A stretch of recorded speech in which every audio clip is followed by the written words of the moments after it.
Okay guys, nandito naman tayo muli at your service, Mike Farmers. Ayan, Mike Farmers TV. Medyo maingay yung ating mga manok sa kabilang mga dingding. Ayan, kasi kulungan kasi yan ng mga manok guys. So plano ko nang ilipat yan para kahit paano mabawasan yung noise or ingay sa ating likod kapag meron tayo mga ginagawa mga ganitong klase mga content. Ayan guys, syempre dahil nga sobrang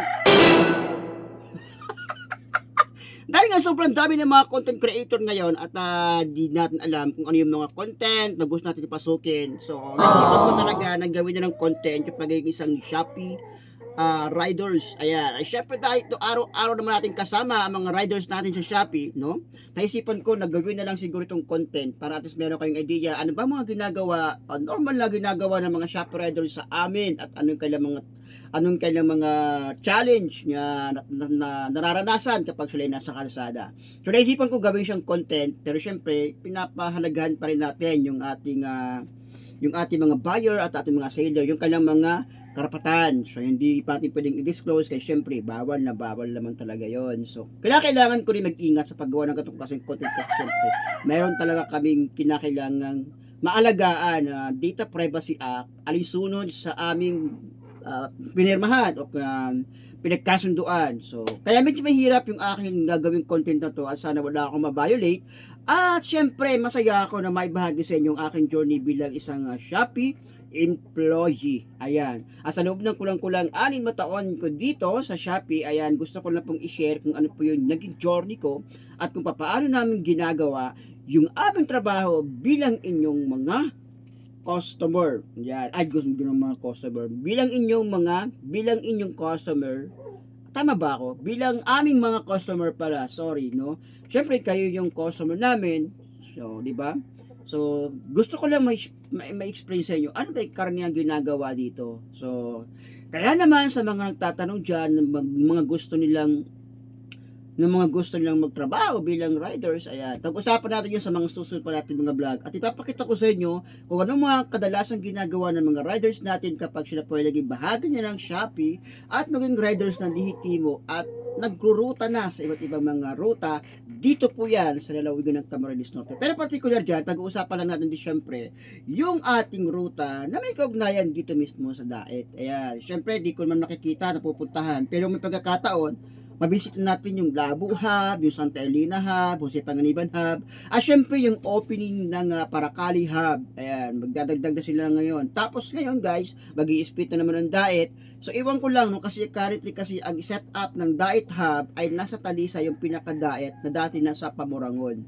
Ngayon, babalik na rin naman kami ulit. Gagawin natin dito ay yung ating old hub ay gagawin siyang Daet 2 o kaya naman split ng Daet Hub. Ewan ko kung ano magiging pangalan nun, pero siguro Pamurangon Hub o kaya gawin na lang siguro yung Daet Hub, Talisay Hub, tapos ito yung magiging Daet Hub. Anyway, hindi natin alam kung ano yung magiging pagbabagong setup na mangyayari sa mga susunod pa mga araw. But for now, gusto ko lang ma-share sa inyo ano ba ang ginagawa namin dito sa Shopee. At dahil syempre sobrang dami mga content creator, hindi ko talaga alam kung anong content ang gusto kong gawin.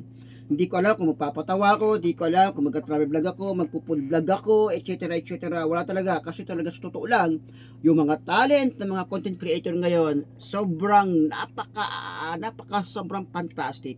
Hindi ko na sila kayang sabayan. Kaya ngayon naman, hindi ko lang kung ano ang kaya kong ma-share sa akin journey na to.